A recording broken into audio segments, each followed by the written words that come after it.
This podcast is a production of Unfiltered Studios. If you would like to know more about joining Unfiltered Studios, please visit our website at unfpod.com for more information.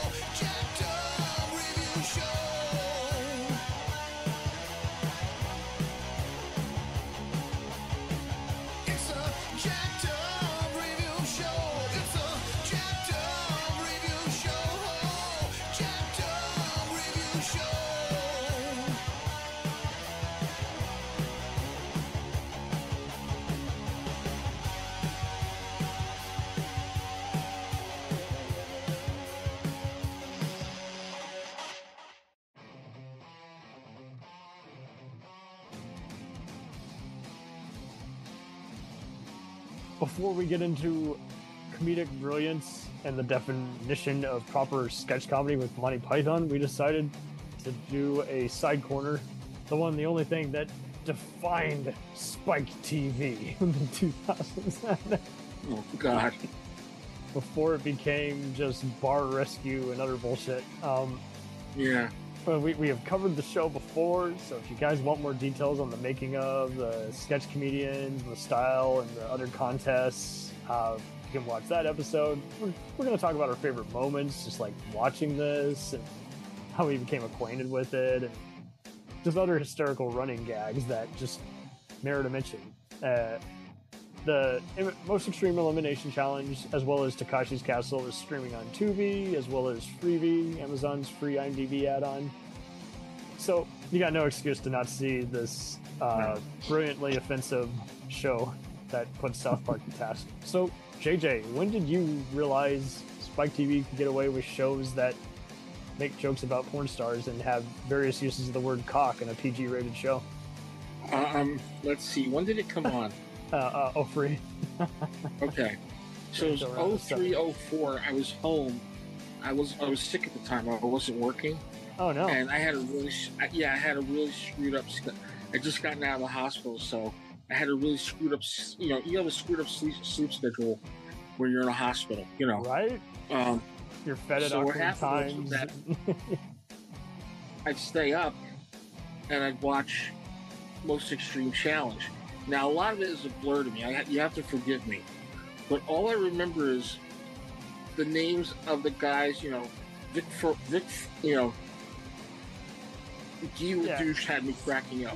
Oh, totally. Him and Kenny Blankenship. Kenny Blankenship. And who was the other guy? Yeah, Vic Romano. You had it right. And Vic Romano, Kenny Blankenship, and then there was one more guy.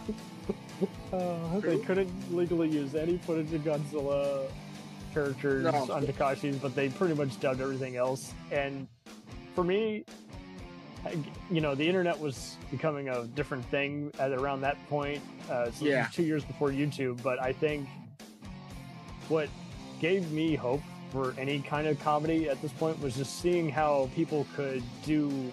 They were kind of doing what MTV had kind of done, but instead of having famous musicians dub kung fu movies, or it was kind of more of a Mr. Science Theater thing where it's just like they created their own format, but then took it to even more just craziness. Is like, okay, we're creating our own gags and we're adding our own subtitles on top of the Japanese wording. Yeah.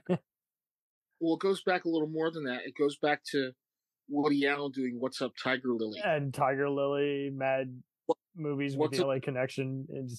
You take Chinese movie, you dub an American dialogue that's totally off the cuff, right? Like off the wall. So these guys, film dub sketch. There's all kinds of predated stuff. Yeah, they're also doing that with Mad Movies too on Nickelodeon. So that was the kind of stuff. Okay, let's get a Japanese game show. Remove the dialogue and put in our own dialogue. Yep. And what they did was they would put this dialogue in that was so here comes Tammy Rosner. She's she works in she works in research and development. I like to swallow, and she, Right. like you'd be sitting there and be like, "Holy shit! Did they just say that?" This is a borderline X-rated low moment, and it goes over the kids' heads. And like they'd have one guy on who was like a feminine, and he'd be like, here comes here comes Bill Hobnobber. He works. They would come up with these names that are like vaguely kind of like I see more here or something like that. So Oh these Bill Hobnobber. I like loafers, and there's so often. I went for season 1 again, and they had some crazy like running gags involving wild car stunts. Yeah. And constantly imply. And I never picked up. I mean, I picked up on it that Kenny was off color, but I never realized the whole time he was such a perv that they created him being. Well, oh yeah. I knew Vic was the straight guy, just saving face, going Kenny. But I mainly recall just the other moments where he was getting distracted or encouraging people to run into boulders again. Hey, it's funny, do it again. Being a jackass. Tom, what was your intro to this kooky show that was often like it would play at like evenings and they would replay it in syndication like at midnight on Spike when it stopped airing? Well, I have a very diverse and sick group of friends. At least you're honest. And we just happened, a friend of mine recorded some and we watched them one evening over at his place. And I was just, we were just cracking up, but I was cracking up on a completely different level because not only we got to see the painful stuff, but the different characters and different voices. My favorite. They would throw so many celebs and like rehab under the bus. I lost track of how many like Charlie Sheen and Top Size Jenna Jameson jokes they made. I'm like, my God. Yeah, and it wasn't just the gross humor, the adult humor. They had some really funny, subtle things that if you weren't paying attention, it would completely slip your mind. Absolutely. I know they had to watch it multiple times, but it's like people dressed up in bananas, Yeah, my favorite character in the entire show was Captain Tennille. Oh God! Oh yeah. Mainly because of the reference, but also because he imitated a boxing referee at the time. Oh, Miles, that's right. Miles something or other. Yes, Miles. But like LaDouche and the guy in the Admiral's suit going, get it on. It's just funny how those guys are starting off every game and they give them their own 2 cents. So I think that's why it works better. It's not just 2 guys dicking around as Vic and Kenny. That would get old after a while. And the gal doing all the female voices, kudos to her, because they always have the voices play before the contestant they're dubbing does a crazy stunt, and it's always one of those. It's almost like a I regret nothing on Mystery Science Theater. It's like, what? Yeah, you just said that? Oh my God, I gotta rewind. Yeah, and on top of that, just the ways they would connect the games to double entendres, triple entendres. They had the teams were double entendres. Everything was a sexual innuendo, but you still had those little moments of disgruntled swingers versus like wrestlers or something. Yes. Wall Street brokers versus, and then there was a conservatives versus liberals one that really got out color. Oh my God. My favorite was the slaughterhouse cleaners versus oh my God. Adult theater poppers. And it was just like the theater poppers. Like there's where he says, yes, that's Ted Ungulus, yes, and after 2 years they're gonna give him a mop.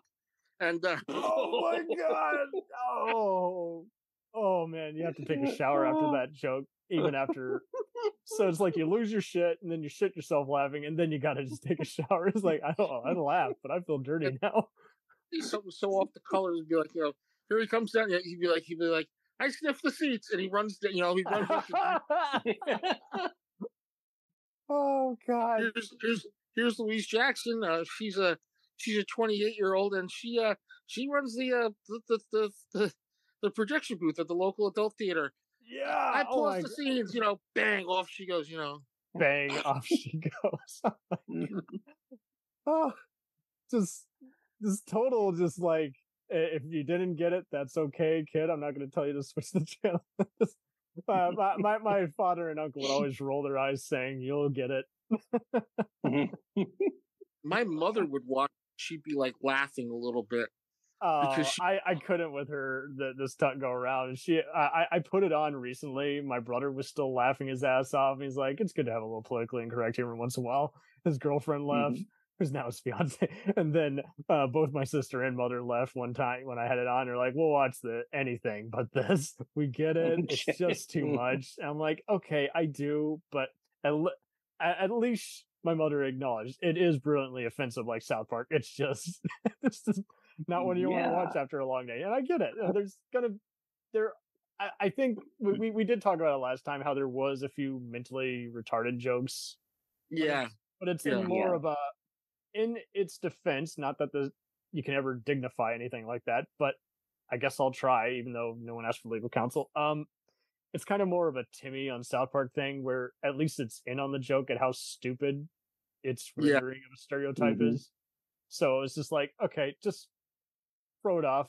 Are there some things I would change? Sure, but not to the point where I'm like, okay, either way, a lot of people technically kind of got hurt or exploited, It's not to the point where, it was funny, but I don't think I could watch it now because it's not that it's politically incorrect or anything. It just, like, it might, compared to other jokes, which, might deal with anything from pot to date rape to violence, I don't think it ever goes way too far to where it's going to vary by crowd too much, if that makes sense.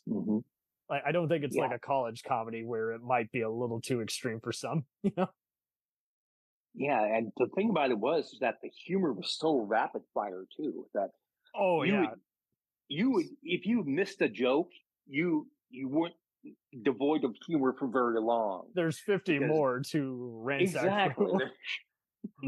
There's a joke about a guy who just got laid. There's a guy who's going to get a lobotomy tomorrow. There's a guy who just got back from the dentist and has terrible dental insurance. There's all kinds of shit. They're like, my God, I thought my life was crazy or kind of fucked up, but I don't know anymore. They make some car jokes here and there, but nothing to where you're like, okay, I don't get it. I'm not a gearhead. Just pretty easy to come by. Like, hey, this guy likes to use WD-40. Sorry, go ahead, James. I didn't mean to.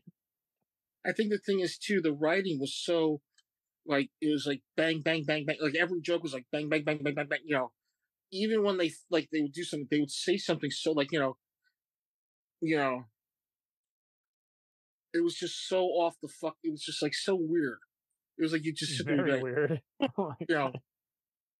Kind of like Triumph the Insult Comic Dog in a way, where it's like, did he really just smack talk that person? I thought you got an FCC fight if you went that far. My God. Well, what are the FCC rules around a talking dog anyway? All right, too much bullshit. But it did kind of have kind of an Adult Swim Conan kind of zany feel to it after a while, I felt, and I don't feel like it was as divisive as half-hour radio talk show guys, but it did kind of, like you say, it just kind of brought you out of your comfort zone, and then you're like, I want more. This is more addicting than porn. Yeah, and the thing about it is that it didn't just rely on the humor. There was also the physicality involved. Rest in peace, combined actor who played Vic. You're dealing. He died so young. But what you're dealing with is you get the Schadenfreude of watching people humiliate themselves. Yeah. So you get that enjoyment out of it, and then you add the rapid fire humor on top of it. You have yourself a cocktail of awesome proportions. And there's the closest thing we have today is Wipeout. And that's true on TBS. Yeah. Yeah, it used to be on ABC. For one. Oh, was it? I don't know. Yeah, it was on ABC for a time. And I think one or two of the hosts of Talk Soup hosted it. Oh, that's nutty. Oh, yeah. Yeah, and I watched it. Yeah, and I watched it, and it was even after watching MXC, and I said it has some of the same elements, but it's just not quite there. That's how I was with American Ninja Warrior. I'm like, this is wild, but I'd like there to be some wacky commentary that's in on the joke. No, damn, I'm kind of bored because now there's nothing. There's a disconnect because I kind of already think this is very dumb. And I think this is what we needed in a post Survivor or Amazing Race, where we were sick of trash TV and reality shows just really taking over TV programs. And it's like, well,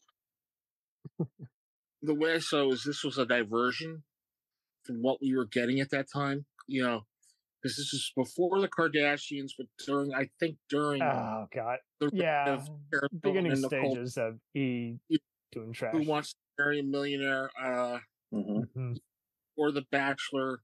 Oh god, so this is something that kind of went, hey, you know what? Come on over here for a minute.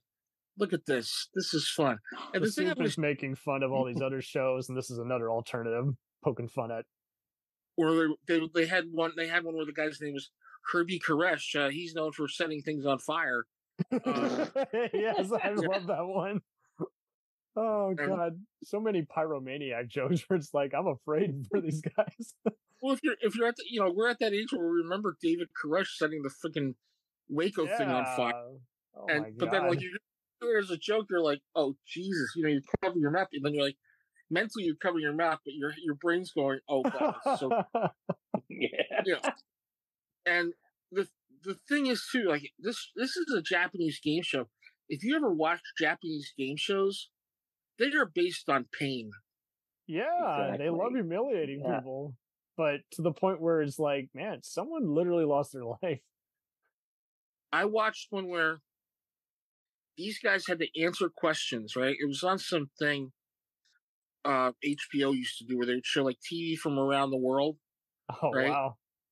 It was George Plimpton who hosted it, I remember. Oh my god. And the guys had to answer questions, and they had to they would drink a lot of like sake or, and they had their bladders. So like, they would drink, and then like the next 10 minutes, they would have to hold their bladders and answer questions, like difficult questions.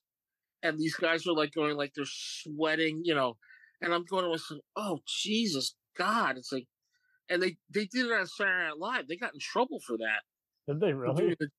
The Japanese game show with Chris Farley. Oh, that's right. Wow. But the thing I loved about it was that the writing on Most Extreme Challenge was so rapid fire. It was one-liners coming out from you couldn't keep up. Good luck doing a transcript of everything. You're going to be too busy laughing as you're writing out what they're saying. I think it was sponsored by Taco Bell. However, when you watch the replay, I love how the subtitles change. Yeah. I'm not sponsoring anymore. For some reason, they would slip in like sewage jokes. Like one time they did it was like people who like, the raw sewage workers union. And yes. They'd fall in the mud and they'd be like, well, I bet you they see that every day. And, you're just like, what? Oh, okay, I'm sure basically all these comedians got high, watched the 6 o'clock news, got depressed, and said, how can we do a funny version of that awful real life event? Oh, man. Good back and forth. If they recorded it separately, I would never know, because it felt like one big giant collective of people reacting to each other on a headset. I think what they might have done is they may have watched it on monitors. Oh, I'm sure. And then, they would say, all right, do this. Okay, that doesn't sound right. We'll edit that in post-production. And someone would transcribe the best jokes, so they re-perform and re-record them in the booth. Yeah, they were real. It was tight. That's the great thing about it. You watch some of these shows that try to do dub-overs, they're not that good. This was a tight show. Yeah. There's been a few similar ones since then. There's this one. There was Cheap Seats. on ESPN with the Schuyler brothers. There was I remember that. It's such a nutty one. Yeah. The one I loved was the guy who looked like, I think it was Non from Superman 2. He was doing the bowling thing, and like they was like, doesn't he look like Non from Superman 2? And like they like put like, they pixelate like, laser beams coming out of his eyes or something like that, I think I did see that one. There was one on True TV recently that had Brian Posehn and company called Top Secret Videos, which was them just reacting to crazy internet viral shit. There was one now on Showtime recently where it's like a bunch of comedians talking about sleazy drive-in programming while they mock adult porno. So yes. Dave Attell was doing that. I think that's the one, yeah. And I find it funny how there's all these variations on it. Even random Alton Brown on the Food Network would randomly do a mock movie screening in between cooking that I'm like, what is happening right now? What is with people wanting to be in a movie theater talking shit? Yeah, and I would be remiss if I didn't mention one of my personal favorites from the 80s, a show on Night Flight called Dynaman. Dynaman? Oh. Was this similar to USA Up All Night? It was part of Night Flight. So, yeah, it was... Night Flight eventually became Up All Night, but they would show...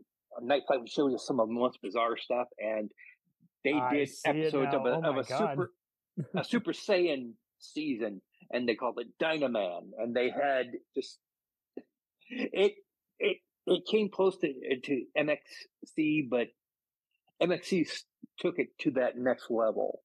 That is so nice. I remember Night Flight. Night Flight was the first show that played Magical Mystery Tour in the United States on cable. Oh wow! Yeah, they had I do remember the Dynaman one being shown, and for some reason, I think they showed Thank You Masked Man, the Lenny Bruce cartoon, and then I saw it later. I don't know. But yeah, I remember Night Flight, Tom. That was a great show to watch. Yeah, it opened up a lot of avenues, and have you been able to find any episodes online? They brought it back on Facebook, I think. Oh, really? They actually have a streaming service now where Sweet. you can. Yeah. But the thing about Night Flight, which kind of relates back to MXC, is just something that you had the sanitized version of what you would see on MTV. Everything's tightly controlled, everything's cinematic like that. Night Flight was very much guerrilla. Yeah. And that I can't get the same feel from NXT. It's sort of a guerrilla thing. You either get it or you don't. And if you get it, you get it all the way. You even if there's jokes that don't land or jokes that make you say, "Oh, that I don't like that," there'll be something else that'll come along seconds later that'll make you forget all about that. But that's fun. The thing was that you have to realize Spike TV was so. I mean, it went through so much because it was the Nashville network, right? Mm-hmm. Yes, it was. And then it became something TNN. else. Yeah, the new TNN, and now this, and then then it became Spike, and I remember they got reruns to do Mad TV. Mm-hmm. I remember that. Those were nutty. In between the various Hasselhoff and Lorenzo Lamas bullshit, they would air that. They would air all other kinds of just nutty shows, and you're like, did I just hear what they just said? That's so off color. And just despite the deprecation of women and doing the testosterone fueled guy stuff, there were still some other nutty things on there in between popular movie screenings and other Paramount owned shows they'd rerun. So, but they had a bunch of Star Trek reruns. They Baywatch, VIP, just all kinds of stuff where it's like, that's geeky and fun and stupid. But yeah, but I do consider this like the forefront of part of their identity, kind of. It was their flagship show. Yeah. Yeah. Because I remember, like, They kind of lost the traction in '08. They didn't really know what to do after a while other than air a bunch of movies. Yeah, and I think the thing was that this show, you know, all right, I don't know how long MXC was on for. About 5 seasons. So I think after '08, they kind of did the right thing and they packed up shop and they said, okay, we're done. Yeah, and it would have gotten old after a while, I think, anyway. But at that point, they were pretty much airing reruns, and then in between direct-to-video and Jet Li dubbed action films at 2 a.m. And after that, I kind of just stopped watching them after a while. I was just like, they don't really, now they're Spike in honor of Spike Lee, and now they're not really doing much of anything other than just dumb reality shows involving bikers and bar rescues. I'm like, okay, I'm done. That's what blows my mind about cable, man, is that all these great networks that we grew up with kind of like went to shit. They kind of don't know what to do with their format, which makes you wonder why even exist. I mean, USA used to be really cool to watch. Yep. You know, you had on the weekends you had Commander USA, right? There's that. Mm-hmm. Yep. Then when they in Sci-Fi kind of had newer stuff, it's like they had vice presidents who didn't really like their programming. So once they got rid of stuff like Battlestar, Burn Notice, Stargate, and Psych, they kind of were like, oh, now let's just do whatever. Gobbledygook. All I remember growing up just watching USA, and they had all the old game shows on, right? They had game shows. They had reruns of every other NBC sitcom like Wings. What they do is they would have then they'd have the Cartoon Express. Yes. Then they'd have like a movie, right? And then they would do like basketball. They'd have college basketball on USA. Oh, I didn't know that. Wow. That too. TNT was great when they had like Monster Vision and 100% Weird and what was it? Dinner in a Movie. I loved Dinner in a Movie on TBS. That was fun. That gal who hosted it was really cool. TNT was so great to watch 100% Weird because that was the first time I watched Message from Space. Which is the biggest ripoff of Star Wars. Oh, yes. Japanese film. Yeah. Yeah. And they were showing it and they were like, did somebody call up George Lucas's lawyers after they saw this? Because there's one scene they fly down, but I remember watching 100% Weird, and they did 1 year they did a foreign film fest, and I got to watch Alexander Nevsky by Sergei Eisenstein. Oh wow! And I was like blown away by it. But like 100% Weird was so cool. Monster Vision was so cool to watch. Somewhere after the mid 2000s, it seemed like they had to cater to new original programming, but even those would misfire half the time because it's like, okay, they're just trying to be edgy like The Sopranos, but they don't really have any bite. Well, it was like coming to a whole new series, totally unrelated to The Sopranos. It's called The Altos. Yeah. This show where we barely show any skin, but we promote a lot of skin. Woke up this morning, got myself a Nerf gun.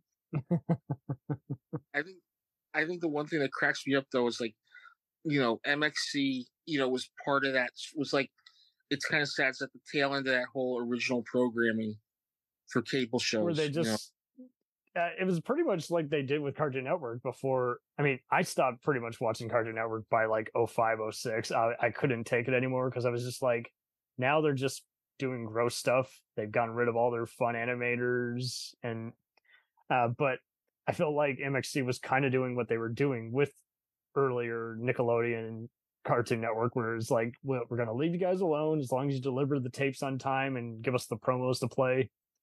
And it was kind of a cult following, kind of a SpongeBob or a Johnny Bravo kind of show. And it's like the right people will love it. And then there's, again, some adult humor in there that's almost kind of like the Fingerprints skit and Animaniacs. It's like, oh, see what we did there? See what we did there? Okay. If you don't, you'll get it when you get older. You'll find it even funnier.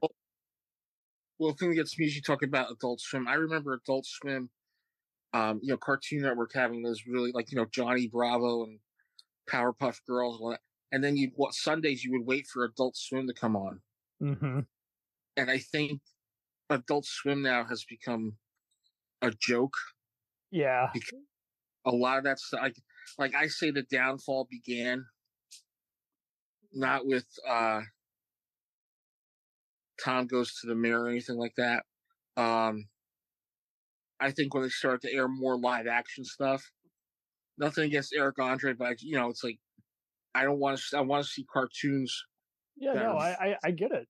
I feel like a lot of cable channels. We were talking about IFC, how it's not even the independent film channel anymore. I'm like, why not just rename yourself if you're not going to do this anymore? Yeah, I remember My Best Fiend by Werner Herzog. Yeah, good movie, good documentary. But it's like you talk about Most Extreme Challenge.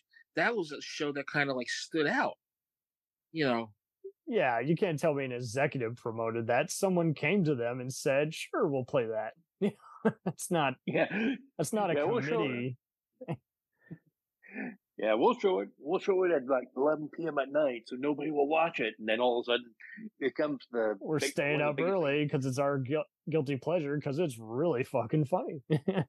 And then the same executive dude who said, "Well, we'll show it because nobody at 11 p.m. so nobody will watch it." So it was my idea to put it there. Yeah, it was totally mine. I do feel like they were almost as bad as the USA guys, the ones who buy a cheap Canadian sci-fi show and then kill it after 2 years just as it's getting good. And it's like, we just want time filler. We don't want something actually addicting that people want to tune into. And I feel like that's kind of what they did. They're like, hey, we need something to just fill this 1-2 hour time slot. And now we kind of don't want any programming like that. But, oh, God forbid, everyone's tuning in no matter where we place it. So I guess it's here to stay. I don't get it. Why would you want to kill a show if it's bringing in the ratings, if it's bringing in the dough and advertising dollars? Because there's always a team change. I know. It's like there's always a vice president of programming who changes stuff. Now, kudos to them for the whole Yellowstone and all the other Taylor Sheridan pretty much taking over the network, but that's not really here to stay either. So you take that away. What does Paramount have right now? I don't think anyone can tell you. Nothing. They got South Park. They got South Park. They still start. Yeah, they got that, and Adult Swim still has Robot Chicken, but it's still, like you say, it's a far cry. I mean, I was angry when they took off Venture Brothers, right? They just canceled it. Yeah. And now they've got the movie, the Venture Brothers movie. They got that coming out. Yeah. That came out. Yep. Great thing to watch, Was it really fun? I haven't seen it yet. It's good, That's great. But what gets me is like, all like Cartoon Network was great. I've talked to people who worked with Cartoon Network and they were like, it was great. All of a sudden they wanted to have this show come. They were pulling. They had Boomerang. Also, Boomerang was playing stuff that was like, okay, Boomerang was meant for my age, our age, right? Yes. And there's other stuff on, and I was like, wait, what the fuck is this? I don't want to see this. My mom, I'd be up like 12 o'clock at night, right? I'd be watching Super Friends with and my mom's like, why the hell are you watching this? I'm like, it's fun, but you're 20, you're 23 years old, 24 years old. Why are you watching this, Mom? Because it's classic. I miss watching Super Friends. I was watching like TV Land had a thing called when Nick at Night was Nick at Night, right? They just removed the Boomerang channel from my cable package. I was annoyed because I was catching up on the newer Scooby-Doo made-for-TV direct-to-video movies some were fun, especially the Phantosaur. I think they had a ghost dinosaur that was fun. There's a few new ones they just did with Elvira that I want to see real bad, as well as Zombie Island too. But then there's other ones where it's like, yeah, no, it's a far cry. Like, who the hell wants to see another Scrappy Doo cartoon? No thanks. Nobody watched a pup called Scooby. No. Oh, that was bad. Yeah. The 13 Ghosts of Scooby Doo. The younger versions of them, I was just like, no, that's even. I don't have any. When you're a kid and you have no taste in quality, and you still are getting kind of just sighing and just like that's not funny. That something's off. Go back to the OG. It's like this thing, and it's like this thing where they have a proven formula. Every cable station will have a proven formula. It'll go through the roof, right? Yeah, in 2017, they announced that they were thinking of retooling MXC, but I don't think it made it past the development stages. No, it did. It never did. Who in you guys' mind would you recast? Yeah, let's say you have it on Adult Swim or Hulu or wherever. Let's say the deal is done. They're going to upload it somewhere onto streaming or cable. Who are you going to have as the voices of Vic and Kenny? God, I don't know. Maybe some new guys who you saw at a comedy circuit, somebody. Seth MacFarlane and Billy West I would put in there. Oh. Okay. Yeah. It can't be any worse than Crank Yankers. I saw the newer versions of that and I was like, it's okay, but it's just not quite there. I like the older one. Just for shits and grins, I would love to see Vic played by Patrick Warburton. Oh, yes. Because his voice would, because he can play serious, but he can do it with such a comedic edge. Anybody who watched live action voice with him in it knows he could pull that off. You hear him in video games like Call of Duty. He does crying in agony really hysterically. I'm gonna lose my leg. Brock Sampson. Brock Sampson? Yeah, Brock Sampson. Okay. Exactly. All I know is that H. John Benjamin needs to play LaDouche. like he comes out, he's like, hey, let's do it. But I would have James Urbaniak and Jimmy Urbaniak, who was Dr. Venture, and as Vic Romano, as Kenny Blankenship. Vic Romano would be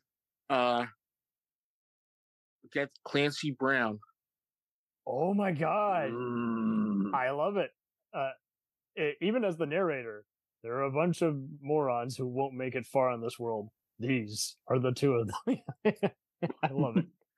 I'd go a different way with Kenny. I would say Joe McHale.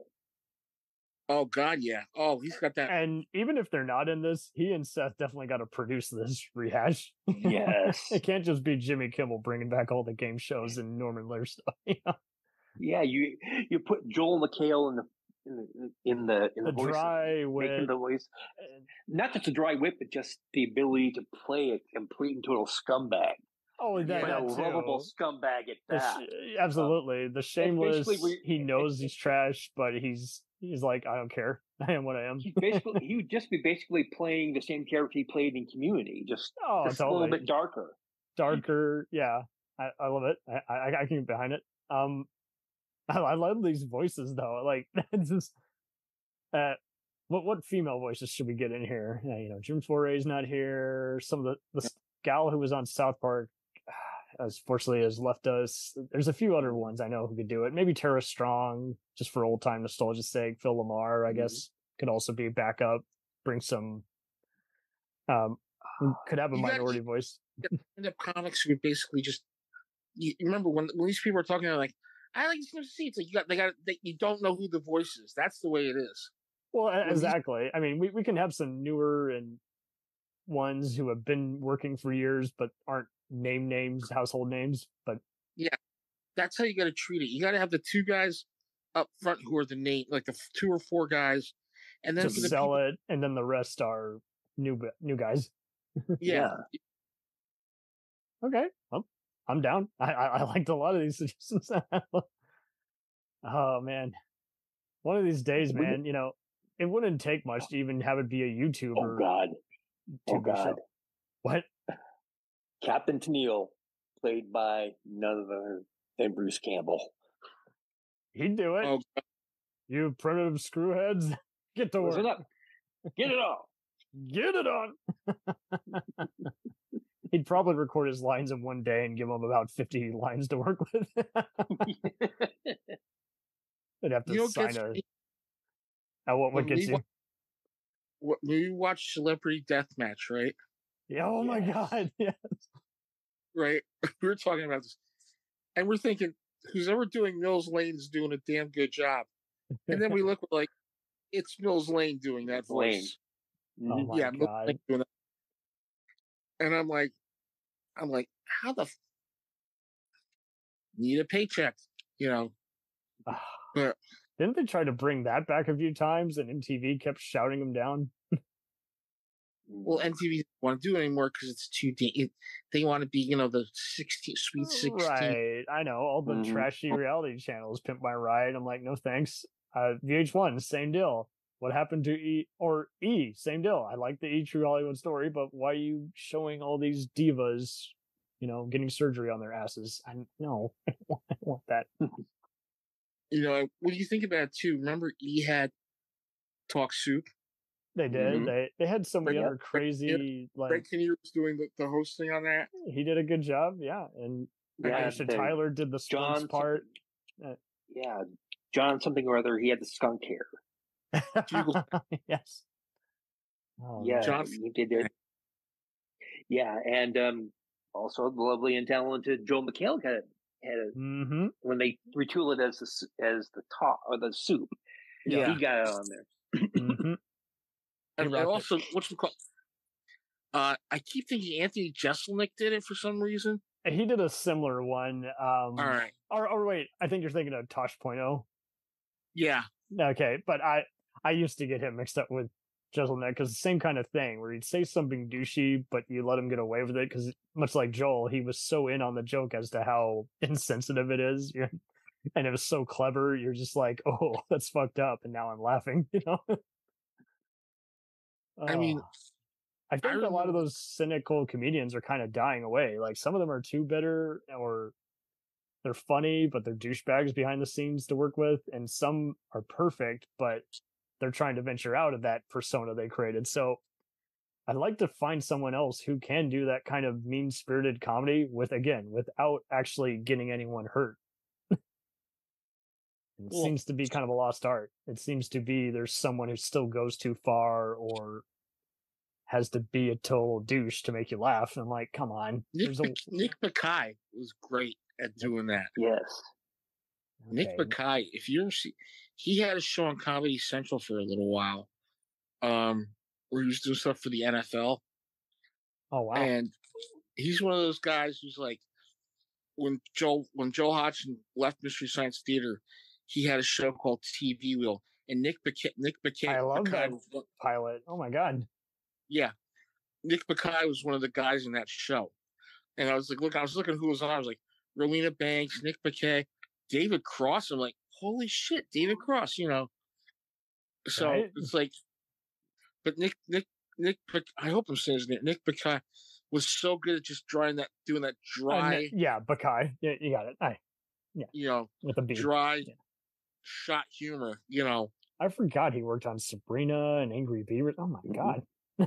He also did voiceovers for some special that aired on Fox, revealing all the secrets of professional wrestling.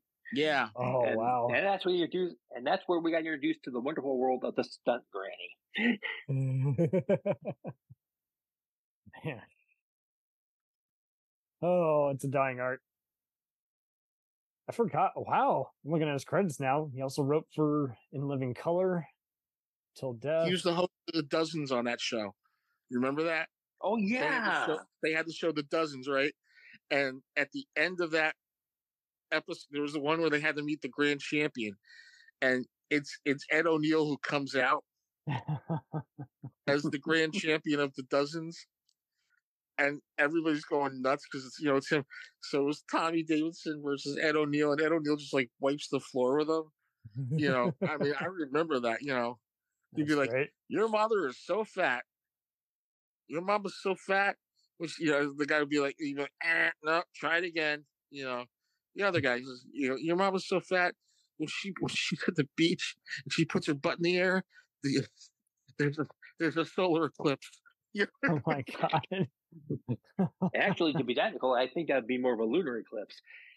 Oh. Oh. Yeah.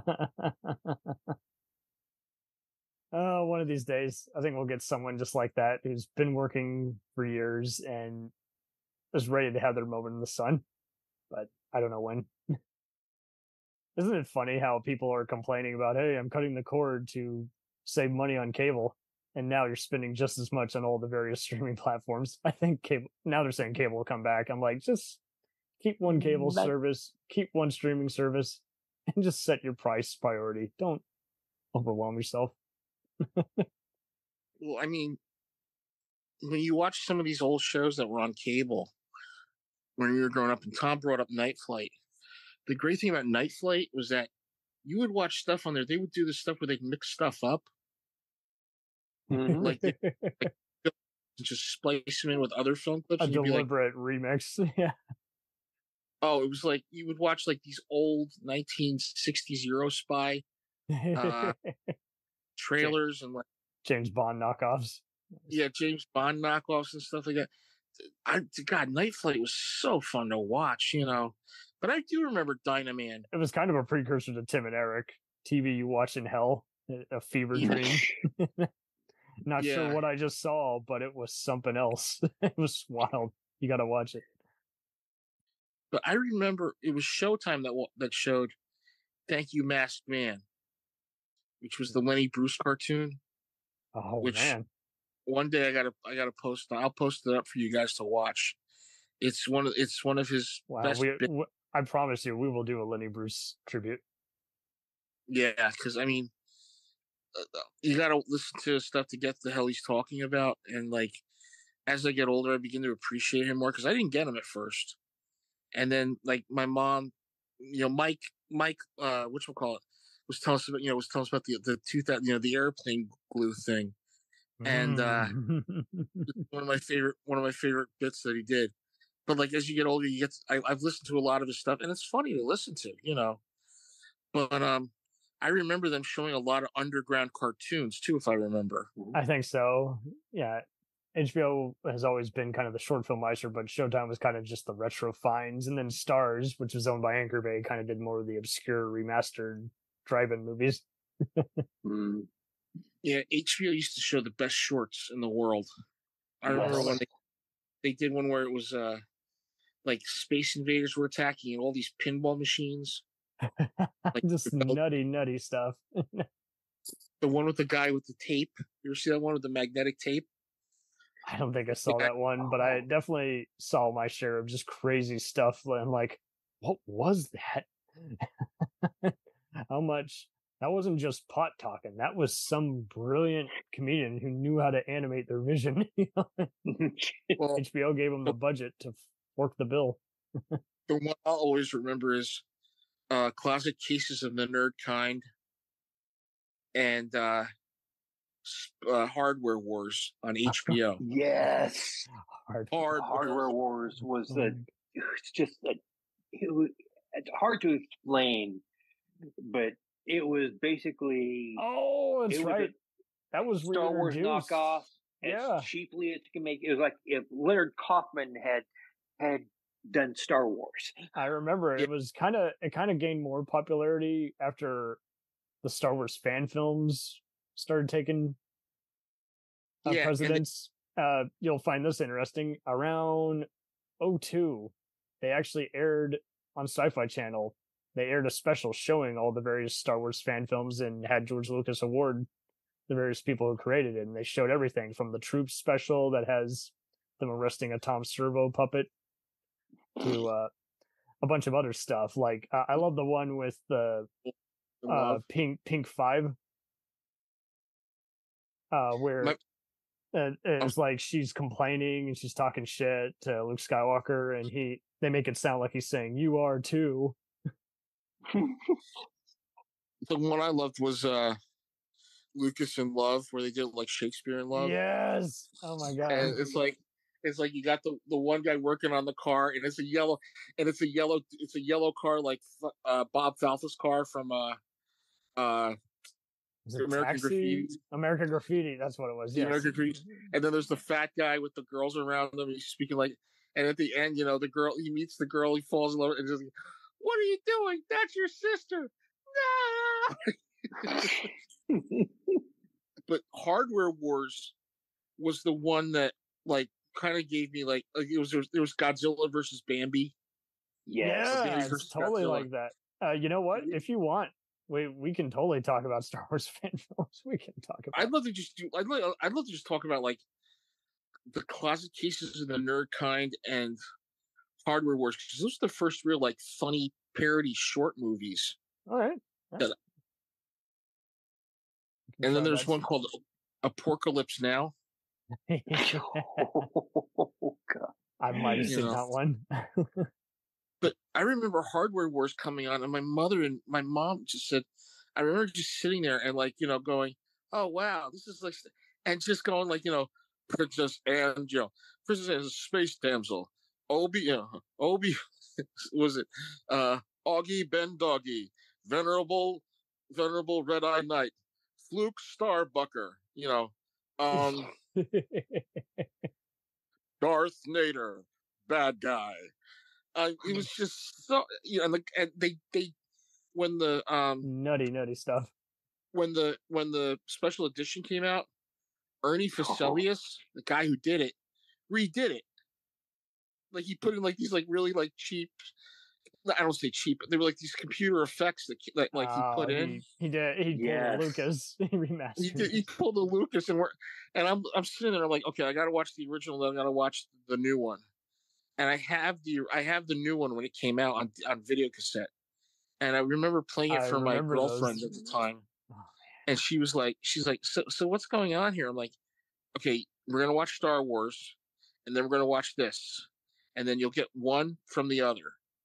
And she's like, okay, whatever. And I'm like, okay, so she's watching Star Wars. She loves it. We put on Hardware Wars.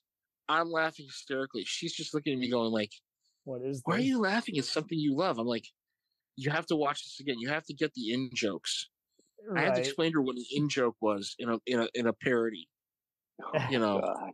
It's kind of like, did you ever see the Thumb Wars one? Steve Odenkirk, who had worked on like Jimmy Neutron and all kinds of stuff, and he did everything from Blair Witch to Titanic, and he would just edit all those Thumb parodies together, and he was like, even if you didn't see the movie, you can't deny how wacky and nutty it is. Was he the one who did Kung Pao, the Way of the Fist? I think he was, yeah. Yes, he was. Same Brainiac. And kind of, I don't know, what has he done in the last 20 years? He's kind of flown under the radar. He was on Breaking Bad, and also that's Bob Odenkirk. Okay, that's right. Well, let me look it up. I'm sure Steven's done something. I love Kung Pao, the Way of the Fist. You can call me Betty.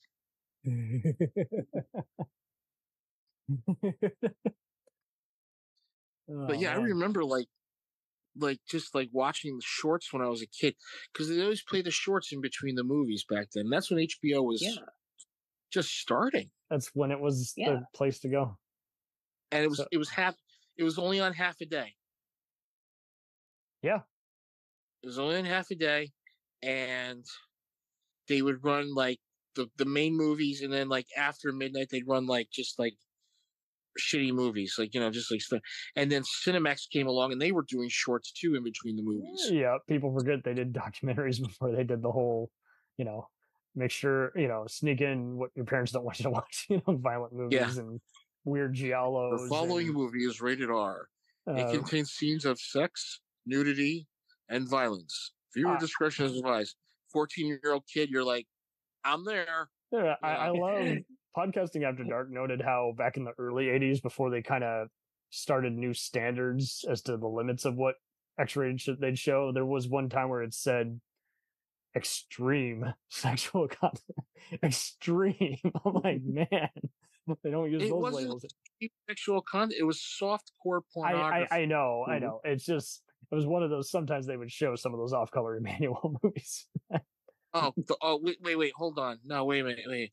There's Emmanuel with Sylvia Christel, which is like 3 movies, and then there's the Laura Gesmer Emmanuels, which are like yes, really like, I'm down to do a special on Emmanuel. Wow. Oh, we got to do a special on that because that's like stuff I'm in love. I remember that one, the Emmanuel Goes to America, and someone was talking about how there's a scene in there. I'm not going to say what it is. But there's a scene in there that Catherine the Great would have been jealous of, and yeah. Not that it happens, but the girl's just going, oh, what a nice horsey, and you're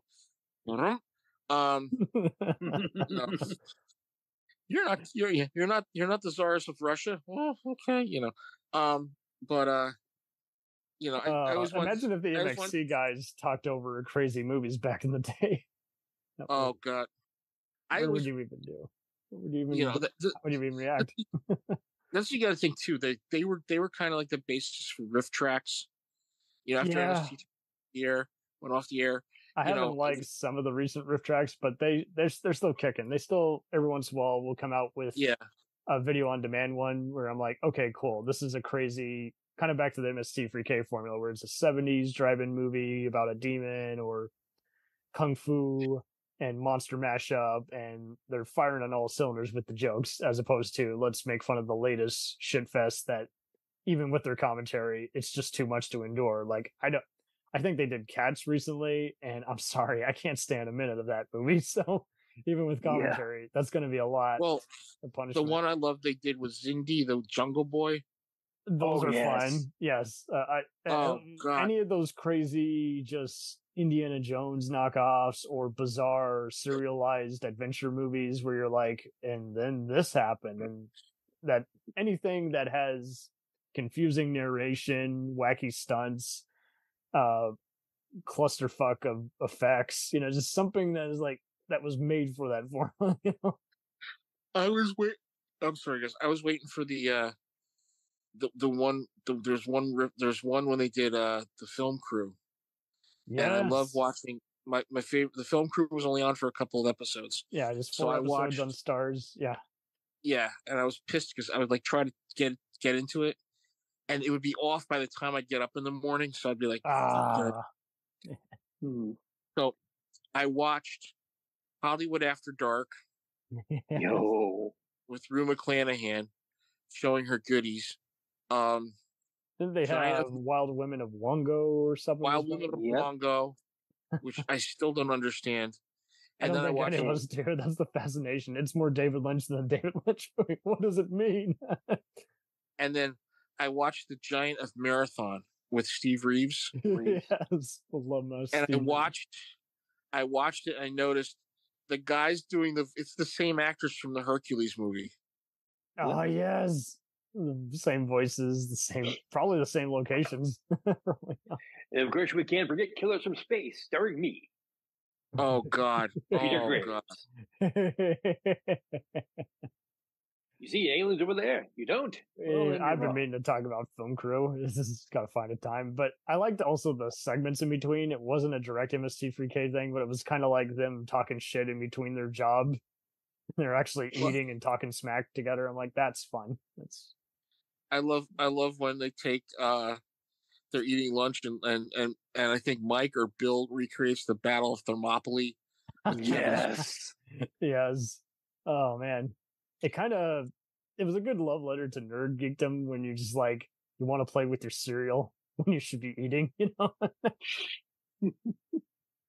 Oh, I did that many times where I'd be messing around with my spoon and then flip it upside down. It looks like the Starship Enterprise, But see, that's what we all miss. We all miss that like little bit of independent streak with the shows and stuff like that. When even Kevin Smith's not really talking about nerdom anymore, and you're like, yeah, well, we lost something because now nerd fandom is toxic, and who wants that? Like, it's like I sit there and I'm like, I don't think nerd fandom is toxic. I think nerd fandom just got tired because, and I hate to say it, the Big Bang Theory kind of killed it. that killed it. I feel like G4 did some serious damage by making people feel like they have to cater to certain expectations. You're either, and then there was the whole, are you a geek or are you a nerd? I'm like, what's the difference? You like shit that's no one else gives a shit about, you know? And that's what gets me. I mean, you see, and then you see the guys who were geeks or nerds, and they don't want denial. They don't want anything to do with it. I won't do that anymore. I'm like, dude, you still do. I'm unhappily married now. Yeah. Yeah. Sounds like some people I know in my life. I'm not gonna say who they are. But you know, it's like they're like, oh, you know, I don't do that anymore. I'm like, dude, the hell you don't. The hell you don't. You know, or they watch it when everyone else is asleep. I'm like, come on. Yeah. Make time for it. You got time. You know, I haven't been to a comic book store in like over a year now. But everything's digital, so yeah, everything's digital now. You know, I go to read comic online. Who knows how many times? I'm like, saves me trouble because I know if I try to buy it, it's going to be like $500, and I'm like, fuck you. That is not worth that much. Well, I gotta say this though. This is funny. I joined a page on Facebook called Hostess Comic Book Ads. Oh my god. Oh god, yes. It's the old Hostess dessert pies and stuff. Yeah. Using like comic book characters. Mm-hmm. It's like the Joker's gonna poison Gotham. Quick, Batman, what do? Throw some Hostess pies. He'll stop. No. It's not how this works. You know. And Red go Tornado, along with that. Yeah, there's a guy online who did a bunch of those, or at least posted a bunch of those, named Sean Baby. Yes. And he had some classic stuff. He also did like a breakdown of most of the Super Friends versus Justice League of America, talking about how powerful they were, just making really, really, really raunchy jokes. But damn, he killed it. Oh god, I remember laughing when he talked about like the samurai and Apache Chief and Black Vulcan, and just making all these really horrible jokes. And I'm like sitting there, and my girlfriend at the time was like trying to sleep, and I'm on her computer, and I'm watching. She's like, "Could you please stop? I'm trying to sleep." I'm like, "No, I'm laughing. Can I please laugh at this?" You know. So it was like that. And then the thing that got me the most was, you know, all this stuff that we loved growing up is like either being viewed as, oh well, you know, I destroyed like all the disowned Disney stuff, or it's just never going to be recreated, or it's just impossible to remaster due to licensing or music rights. Mm-hmm. It's like, fuck. Or people don't want to remember it. Yeah. We remember all this shit. We remember watching, you know, Hardware Wars and A Closet Case of the Nerd Kind, and, you know, watching, you know, a lot of the shorts that really were like, you know, done as experimental films by, you know, some Canadian place. Good old Canada. You know, in Canada. I mean, that's what I remember. It kind of goes into my head, and I'm like, oh yeah, it's great. This guy goes to an interview, and the magnetic tape begins to like attack him, and you know, it's impossible to summarize. You got to just see it. Yeah, and you try to tell somebody about it, and it's like, well, I don't remember that. Well, yeah, it was on HBO a lot. And they look at you like mystified. That can't be real. I'm like, it's real. I wouldn't make this up. It happened. You know. People like to deny themselves a good time. So. And to put a fine bow on this episode of MXC, don't get eliminated. Yeah.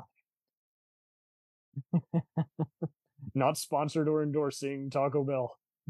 We'll return after these messages. If you like small town mystery, crazy news, and wild history, then the Florida Men on Florida Man podcast is for you. Each week, Josh Mills and Wayne McCarty bring you the absolute best Florida has to offer. So if you're looking for a show that's safe for the family, but funny enough to help you escape everyday life, then listen to the Florida Men on Florida Man podcast. That's Florida Men, plural, on Florida Man podcast. Hey, it's Brent Pope, the host of Breakfast with Brent Pope. You've seen me on some of your favorite TV shows saying things like, "Give it up, Jimmy. You got to sink this putt to win." On Breakfast with Brent Pope, I sit down with guests from the entertainment world, and we do it all over breakfast. Or should I say Brentfast? Every week on Brentfast, you get inside Hollywood info and tips, great breakfast recs and foodie debates. Most of all, you get the most delightful 30 minutes of your week. So dig in. It's Brentfast time. Listen at Brentfast.com, Apple Podcasts, or wherever fine podcasts are found. The Jacked Up Review Show podcast is honored to be part of the Blind Knowledge Podcast Network. Join anytime, talk the talk, and enjoy yourselves. There's something enlightening for everyone with this crowd of cool cats. Check them out.